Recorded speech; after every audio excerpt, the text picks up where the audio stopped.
One Kawan TV1.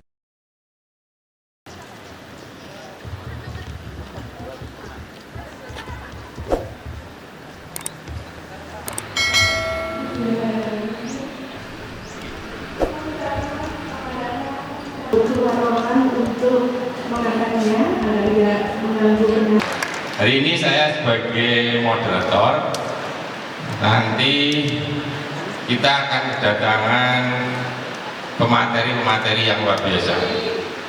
Di antaranya adalah ini, Bapak Muhadi, ownernya dari Laskar Buah.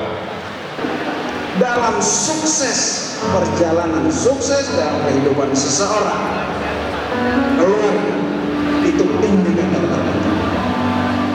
Kalau Anda bisa mendidik keluarga, Anda bisa membangun.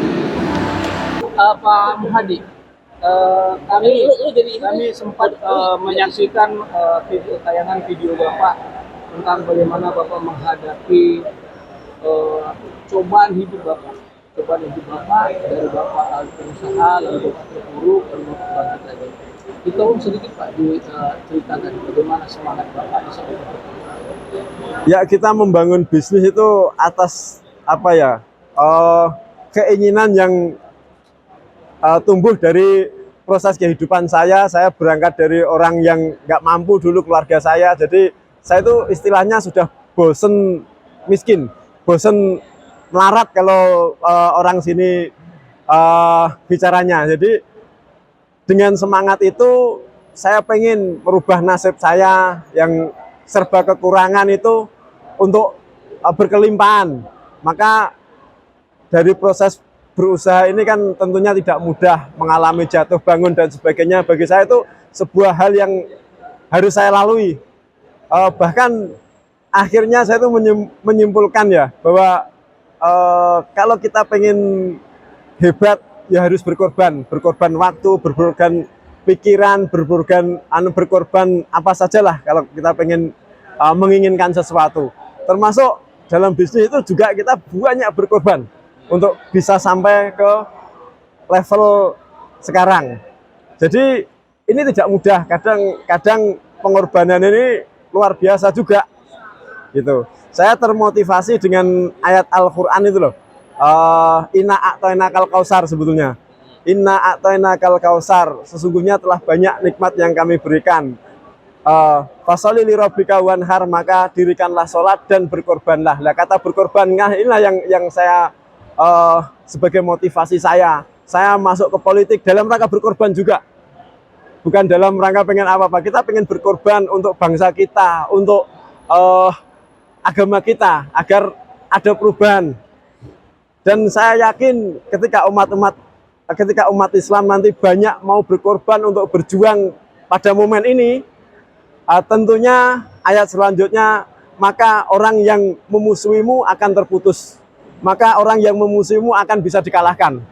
Dan saya menghimbau nih untuk teman-teman, untuk saudara-saudara, ayo kesempatan ini, kesempatan tahun 2024 ini, ayo kita berkorban, ayo kita berjuang agar apa yang kita cita-citakan tercapai.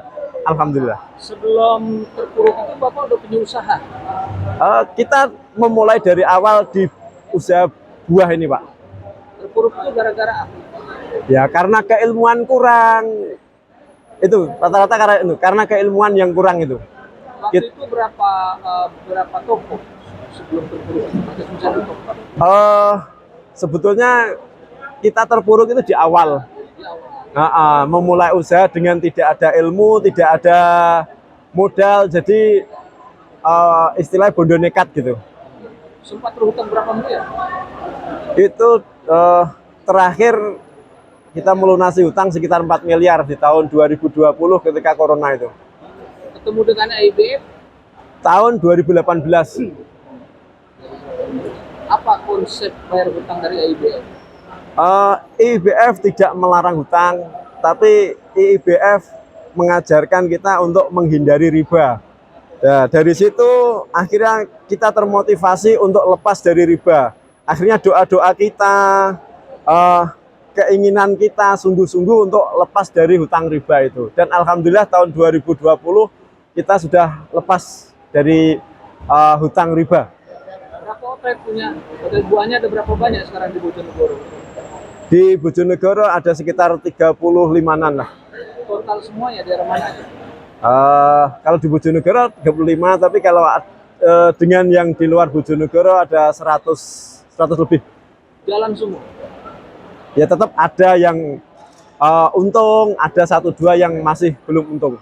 Bagaimana untuk memaintain yang belum untung? Sebetulnya kita membangun bisnis ini dengan konsepnya IIBF, yaitu membangun karakter. Jadi biasanya kalau toko itu tidak untung, berarti pengelola karakter, pengelola toko itu masih belum dapat, masih belum bagus gitu. Artinya konsep IIBF itu adalah lebih menanamkan tentang karakter diri kita sendiri. Iya, betul. Mindset kita. Betul, kita berbisnis dengan dengan tim kita, dengan membangun tim kita, membangun karakter tim kita. Berapa jumlah karyawan? Kita sekitar 1.000 lebih karyawan.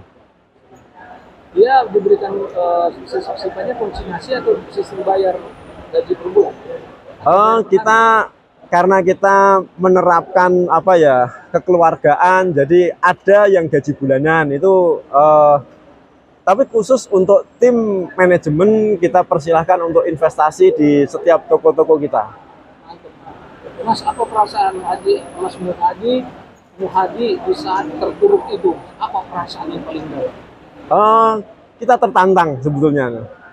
Kita tertantang untuk menaklukkan keterpurukan itu. Kita sebagai pengusaha harus punya semangat atau optimis untuk masa depan.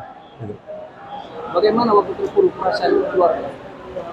Sebetulnya kita belum sampai terpuruk amat, jadi masih biasa aja masih. Bukan karena ada hutang? Enggak, belum sempat terlilit hutang kita. Loh, kok tiba-tiba mau mencoba berhutang? Kenapa kok tiba-tiba mau berhutang? Karena dulu kita belajar sebelum kenal IIBF kan kita belajar ke banyak guru mentor-mentor itu. Dan ternyata polanya beda dengan di IIBF. Kalau dulu itu hutang riba itu nganggepnya biasa gitu.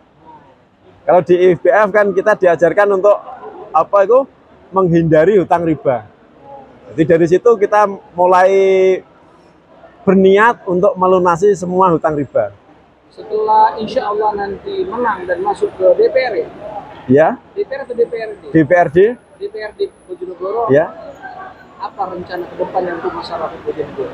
Kita pengen dengan keilmuan yang saya dapat di IIBF ini, pengen mengajari masyarakat, mengedukasi masyarakat tentang ekonomi, tentang keuangan, tentang produktivitas gitu. Khususnya saya itu kan berangkatnya dari dapil desa, maka visi saya bertekad untuk memajukan ekonomi desa.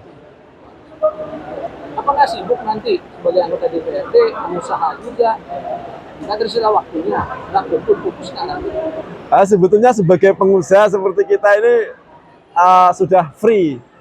Waktu kita sudah free, bebas waktu, bebas finansial sebetulnya kalau sudah pengusaha seperti kita, gitu. Jadi harapan saya dengan nanti terjun di legislatif itu ada banyak nanti kegiatan-kegiatan di situ malah.